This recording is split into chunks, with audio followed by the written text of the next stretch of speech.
시청자 여러분 안녕하십니까. 지금부터 전욱현의 안보정론을 시작하겠습니다. 지금 시간은요 8월 18일 저녁 이제 잠시 후면 9시가 될 것 같습니다. 이번 시간의 첫 번째 뉴스는요 MBC가 이 코리아 리서치에 의뢰해서 여론조사를 실시했는데요. 그 결과를 여러분께 말씀을 드리겠습니다. 100% 무선 전화 면접이니까 그 전화 면접 방식입니다. 그러니까 ARS가 아니에요. 인터뷰 방식을 통해서 했습니다. 이 내용은 여러분들 우선 이 주체가 말이죠. 이 코리아 리서치지만은 이 의뢰자가 바로 이 MBC예요. 여러분들 뭐 제가 MBC 얘기 안 해도 뭐 다 아시잖아요. 그렇기 때문에 MBC가 의뢰한 것이다라는 점을 염두에 두시고 들어주시면 좋을 것 같습니다. 시점은요. 이 8월 16일하고 17일 이틀 동안 전국 성인 1002명을 대상으로 해서 면접을 통해서 조사한 내용입니다.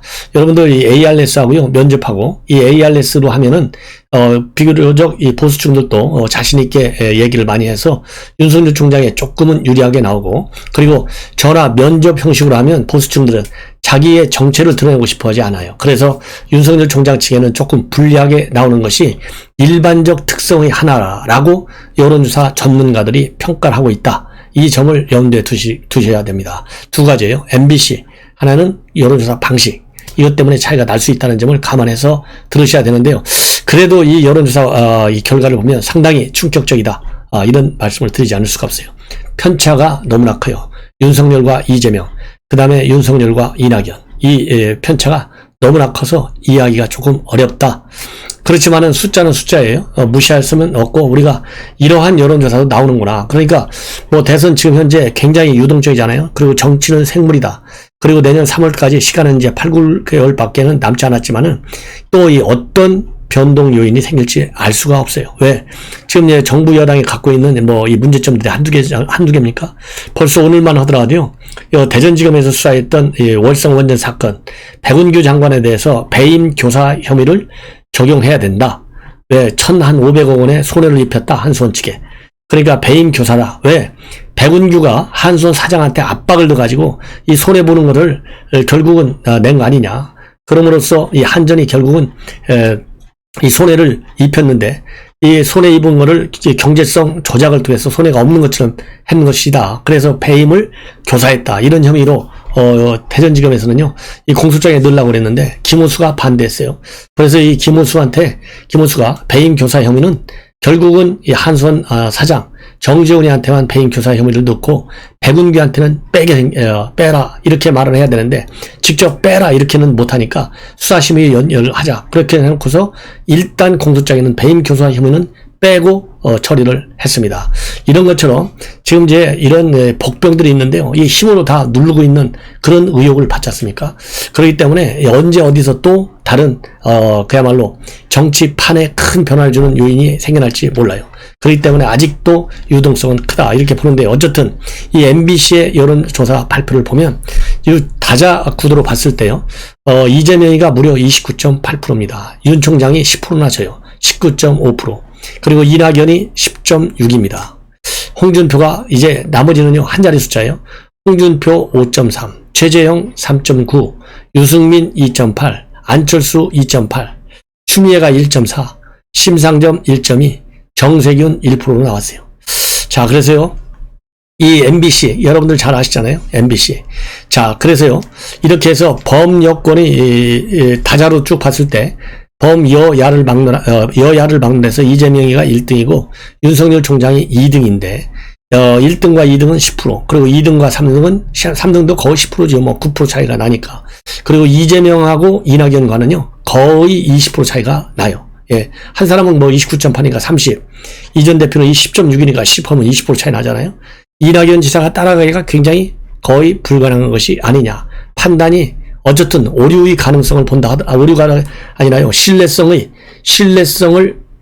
좀 의심한다 하더라도 굉장히 따라가기는 버거운 상황이다. 그러면 범여권 조사를 할 경우에는 어떻게 나오느냐. 이재명 지사가요. 33%입니다. 그리고 이낙연 전 대표는 15%. 여기서도 또 거의 뭐 18% 차이가 나요. 박용진이가 3.5%. 그 다음에 정세균이 3.3%. 그 다음에는 심상정이 3.2%요. 추미애가 2.8%입니다. 예, 추미애 이 정도 되면 사퇴해야 되는 거 아니겠어요? 예. 그 다음에 범야권에서는요, 어떻게 되느냐? 윤석열 총장이 22.8입니다. 그리고 그 뒤를 이어서 홍준표가 14.8이에요. 그래서 약 8% 정도 차이가 나고요. 유승민 의원이 10.2%, 그 다음에 안철수 5%, 원희룡 4.1%, 그 다음에 최재형 3.7%입니다. 그래서 여기서 특징 지어지는 것은요, 최재형 원장이 좀 빠지고 있다, 많이. 그래서 지금 몇 명입니까? 5명 순으로 따지면요, 윤, 홍, 유, 안, 원, 그 다음에 마지막 6번째가 최재형이에요. 그래서 최재형 감사원장이 지금 범야권 MBC 코리아 리서치 조사에서는 6등으로 지금 밀리고 있는 형국이다. 그래서 제가 보기에는요, 앞에 범여권에서는 추미애가 6등으로 밀리고 있고요. 그 다음에는 왜냐하면 심상정이가 끼어들어왔거든요. 그 다음에 범야권에서는 최재형 원장이 완전히 6등으로 지금 밀려 내려가고 있다. 이것이 지금 하나의 좀 주목할 만한 점이 아닌가 하는 생각이 듭니다. 자, 우리 시청자 여러분들께서도요, 그럼 양자 대결이 어떻게 됐어? 궁금하시잖아요. 양자 대결을 보면요, 더 충격적이에요. 이재명과 윤석열 양자 구도를 보면 이재명이가 44.7입니다. 그리고 윤석열 총장이 35.3이에요. 9% 정도, 9.4% 이재명 지사가 앞섭니다. 이거는 뭐 당연히 오차범위 바뀌죠. 그 다음에 이낙연과 윤석열은요, 이낙연 대표가 약 2.4% 앞서요.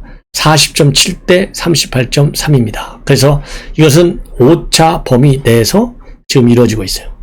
자, 이걸 보면 상당히 충격적이다. 제가 오늘 발표해드린 그냥 P&R 리서치를 보면 윤석열 총장이 어느 누구하고 붙든지 간에 이기는 걸로 돼 있잖아요. 그러니까 편차가 너무 많이 나는 거예요.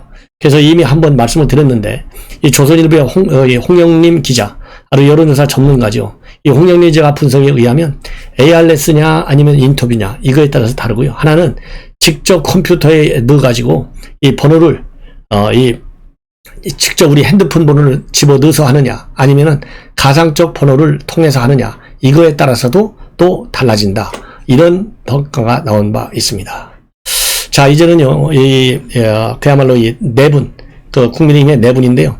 지금, 이 원희룡 지사가 오늘 MBC에 나와가지고요. MBC 김종배 시선집중, 김종배 시선집중도요, 뭐 CBS 몇 개, 이런 이 방송국의 유명 이 토크쇼 프로그램 중에 하나잖아요. 여기에 나와서 상당히 충격적인 추가 폭로, 즉 폭로 2탄을 했어요. 근데 저도 이미 한번 살짝 언급한 적이 있어요. 어제 그제 간단하게. 이거 오래됐습니다. 이 보도가 나온 지.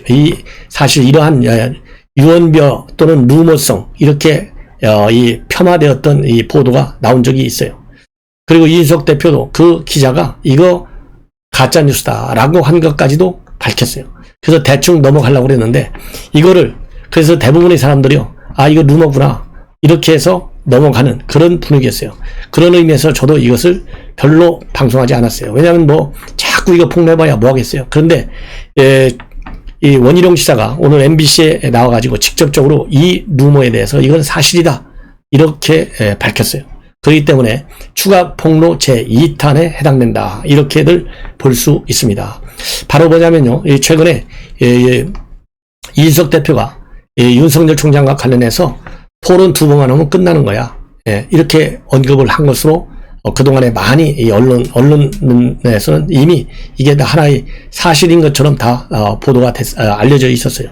그래서 이거를 담당 기자가 이거 진짜냐, 그러면 실명으로 이걸 보도해도 되느냐, 이렇게 이준석 대표한테 물었어요. 실명으로 보도해도 좋아, 이렇게 한 거예요. 그래서 이 기자가 자기 본사에 들어가서 데스크에 간부들한테 보고했을 거 아니에요. 그러니까 다 간부들이 이거는 결코 어느 누구에게도 도움이 되지 않는다, 이렇게 말하자면요, 공무원들로 치면은 정무적 판단을 한 거예요. 그래서 이건 덮자, 그래서 보도를 안 했어요. 제가 뭐 신문사 이름은 제가 얘기하지 않겠습니다. 그래서 덮었어요. 근데 덮었는데 이것이 결국은 이준석이가 공개하기를, 그 기자가 전화가 왔는데 이거 뭐 찌라시다, 정보지에 나오는 찌라시, 루머다, 사실 아니다, 이렇게 해서 덮어지는 것 같았는데요. 이 덮어지는 것 같은 그 내용이, 폭로 내용이 원희룡 지사가 본인도 들었다, 그러면서 이거를 다시 오늘 MBC 라디오에서 폭로를 했어요. 그러다 보니까 왜 그러면 이 말이 그럴듯하냐?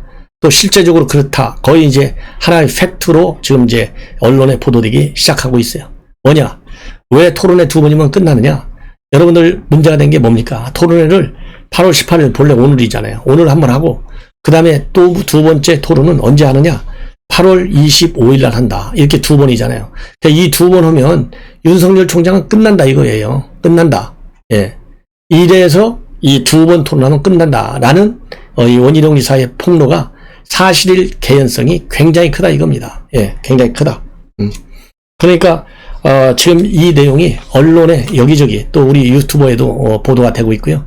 그래서 저는 아까도 말씀드렸지만은 제가 저도 이러한 뉴스를 접하고 보도를 하려고도 망설였는데 이거 뭐 내가 이런 거 앞장서서 보도하는 것은 바람직하지 않다 이렇게 넘어갔는데요. 결국은 오늘 원희룡 지사의 MBC 라디오 출연을 통한 이 폭로를 통해서 이제 기정사실로 이 언론에 보도되기 시작했습니다. 그렇기 때문에 저도 이 내용을 여러분들께 자세히 말씀을 드리는 거예요. 네. 그래서 이 내용과 관련해서는요, 국민의힘 안에서도 이미 다 알고 있다. 이렇게 지금 알려지고 있어요. 자, 이 보도 기관, 이 언론 굉장히 중요한 메이저 언론사입니다. 아마 이 어느 언론사인지 어느 기자인지도요, 내일쯤 가면 나올 가능성도 또 충분히 있지 않을까 하는 생각이 들어요. 그래서 이렇게 해서요, 자, 이준석 대표의 경우에는요, 윤석열 총장과 처음 녹취한 거, 이게 이제 하나 문제가 됐잖아요. 이 처음 녹취는 뭡니까? 즉 신지호 전 의원, 총괄 부실장이죠, 지금 캠프에. 이 신지호 의원이 얘기한 길을 탄핵 얘기를 한 거예요. 당 대표든 대통령이든 헌법과 법률에 위반이 되면 탄핵도 받는 시대가 아니냐, 이렇게 얘기하니까 이준석이 이거 탄핵하겠다는 거구나, 이렇게 해서 문제가 되게 돼가지고 윤석열 총장이 전화를 한 거예요. 그 전화를 녹취를 한 겁니다. 그래서 그걸 언론한테 이렇게 흘려버린 거예요. 의도적으로 흘렸다고 보여야겠죠. 왜냐하면 이준석 대표가 지금 하는 걸 보면 이거 틀림없이 윤석열 죽이려고 일부러 흘렸다라고 볼 수밖에 없지 않겠습니까? 그래서 이것이 1번 녹취록이고요. 2번 녹취록은 원희룡 지사하고 또 대화한 것이 이게 자동 녹음이 됐든 자동 녹음이 아닌 거가 됐든 간에 어쨌든 결과적으로 녹음이 되어 있는 거잖아요. 그러다 보니까 지금 이준석 대표 어느 누가 통화하려고 그러겠어요? 통화하는 족족 다 녹음되잖아요. 예. 그래서 이게 정치권의 불신을 부채질하는 그런 지금 부작용을 낳고 있다. 예. 그러다 보니까 이준석이가 왜 이렇게 엉터리 짓을 많이 하느냐? 그러니까 본인이 발광체가 되고 싶어서 한다.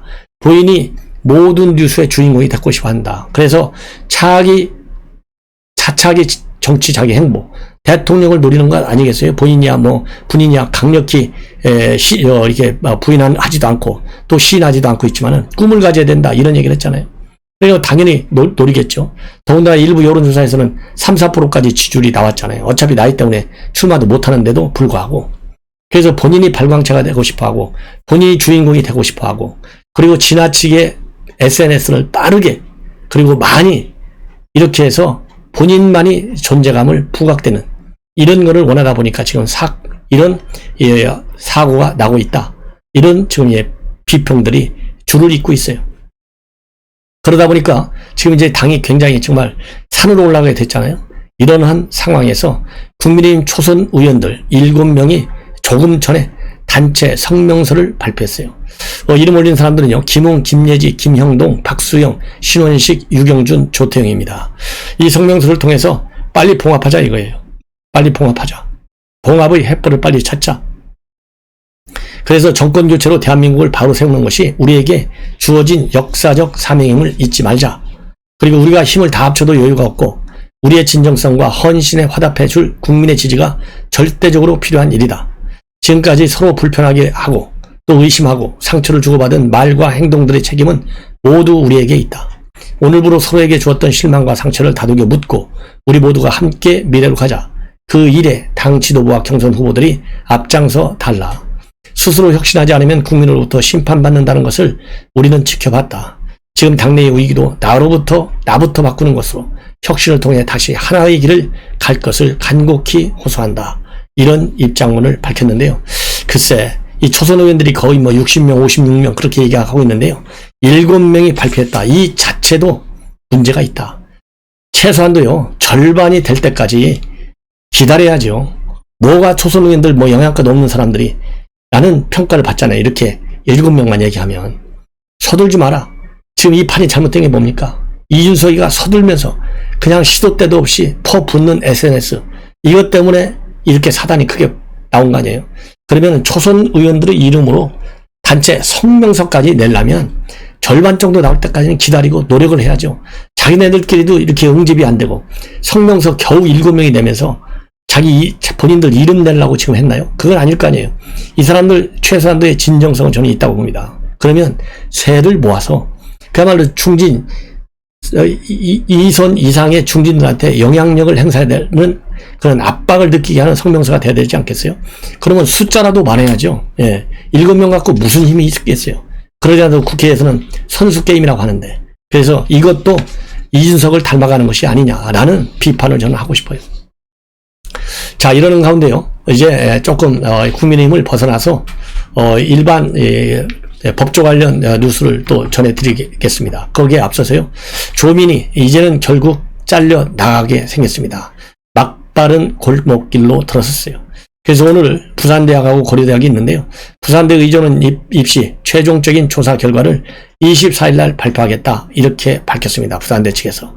그리고 오늘 부산대 입학전형 공정관리위원회가 지난 4일부터 조사한 내용 최종적인 토론을 마무리했어요. 그래서 대학 본부에 오늘 최종적인 의견을 건의를 했고, 이 본부는 학사 행정상의 검토를 거쳐서 24일에 최종적인 판단 결과를 언론에 발표할 예정이다. 그러면서요, 이 전체 회의 결과 보고가 늦어지면 최종 발표도 늦을 수 있지만 공정위 회의가 모두 비공개였기 때문에 관련 내용은 확인해 줄 수 없다, 이렇게 밝히고 있고요. 고려대학도 정경심 교수 항소심 판결문을 확보해서 학사 운영 규정에 근거한 후속 조치를 진행하고 있다, 이렇게 밝혔습니다. 고려대는 판결문 검토를 마친 뒤에 위원회를 구성해서 절차를 진행할 것으로 그렇게 알려지고 있는데요. 이 고려대 입시 요강이 이제 문제잖아요. 입시 요강에 뭐라고 되어 있냐면 서류 위조 또는 변조 사실이 확인이 되면 불합격 처리한다, 이렇게 명시되어 있고요. 고려대 정진택 총장도 지난 2월 달에 2심 판결을 사실관계가 확정되는 시점으로 본다. 그래서 허위 입시 서류 사실이 확정되면 관련 조치를 취하겠다, 이렇게 밝혔습니다. 그런데 1, 2심 모두 이 조국 딸에 적용된 이 7개 가짜 스펙, 가짜가 맞다, 이런 판결이 나왔잖아요. 그런데 두 군데 다 항소심 판결문을 가지고 집중적으로 검토한다, 이렇게 되어 있잖아요. 그래서 고려대학교든 부산대학이든 입학을 취소할 수밖에 없는 강제 여건이 됐다, 저는 그렇게 봅니다. 왜냐하면 부산대 고려대가요, 그동안에는 조국의 힘을 무서워해가지고 3심까지 가겠다라고 버티다가 여론의 압박에 못 이겨가지고 이제서야 지금 서둘러서 2심 판결이 나오면 조치하겠다, 그렇게 돼 있거든요. 근데 2심과 1심이 달라질 수도 있었는데 똑같아졌어요. 이걸 보면 고려대학교와 그 다음에 부산대학교 입학을 취소할 수밖에 없는 결론은 딱 정해진 것이 아니냐, 이런 판단이 듭니다. 따라서 이제 시간만 남아있을 뿐이죠. 결론적으로는 조민이 합격도 취소가 되고 의사 면허도 취소가 될 수밖에 없는 그런 이제 막다른 길밖에 없다라고 하는 것이 저의 결론입니다. 자, 이제 마지막으로요, 하나만 더 여러분들께 소개해 드리겠는데요. 추미애 전 장관이 결국은 대망신을 당했어요. 법원에서요, 패소 판결을 받았습니다. 이거는 뭐냐면, 이 추미애 장관이 뭘 소송을 제기했냐면요, 조선일보를 대상으로 해서 소송을 제기했는데, 뭐냐, 여러분들 이 추미애 딸이 이태원에서 식당한 거 여러분들 다 아시죠? 그래서 추미애가 법인카드를 써가지고 이 정치장법 위반 혐의로 걸리게 되는 이런 사건까지 다 벌어진 거 있잖아요. 주말마다 가서 무슨 놈의 언론인들하고 간담회를 한다는 거예요. 자기 딸 식당에서. 이게 말이나 되는 겁니까?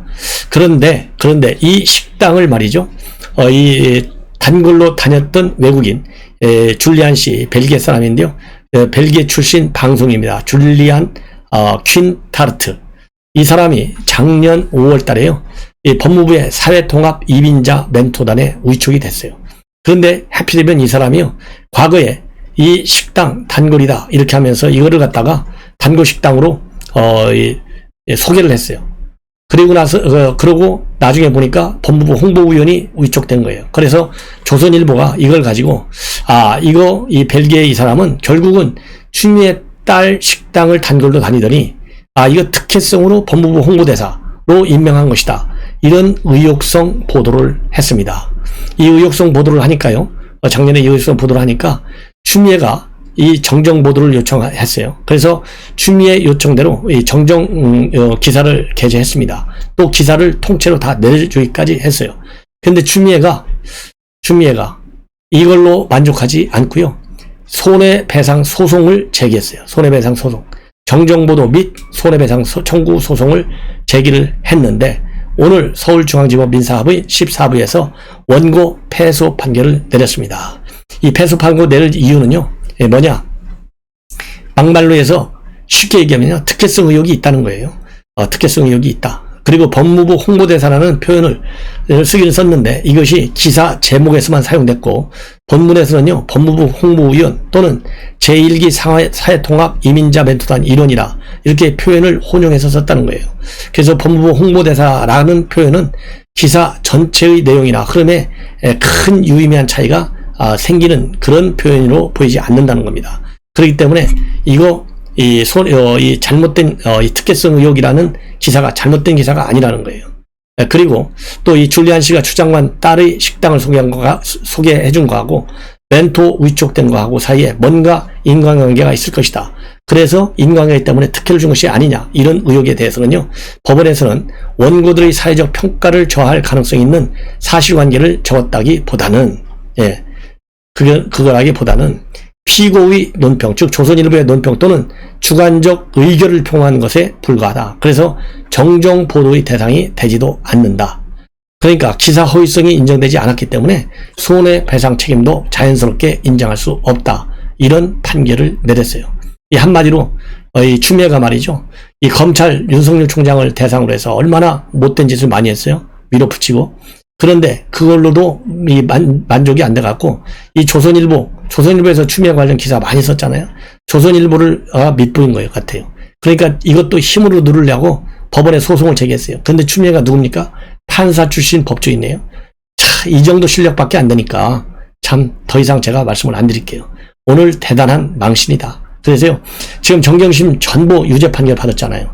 그리고 지금 대전 지금 월성원전 사건 지금 재판이 진행 중에 있는데 상당한 유죄가 떨어질 수밖에 없다라고 봅니다. 이런 걸 보면 추미애가 얼마나 법무행정을 엉터리를 했고 또 검찰에 대한 수사지휘권 남용했고 더군다나 결정적인 것이 채널A 사건과 관련해서요. 그 담당 채널A 이동재 기자 무죄 판결 받았잖아요. 이것만 보더라도 또 이렇게 조선일보 소송에서 패소한 것만 보더라도 법률 만능주의라. 그야말로 이 법률에 맹시하는 사람이다. 그래서 나라의 법 사법체계를 완전히 망가뜨린 사람이다. 이렇게 저는 혹평을 하고 싶습니다. 자, 시청자 여러분 이것으로 제 방송을 마치고 또 잠시 후에 중요한 뉴스로 여러분들을 찾아뵙도록 하겠습니다. 시청자 여러분들께서 제 방송 많은 시청 그리고 SNS 공유를 당부드립니다. 감사합니다.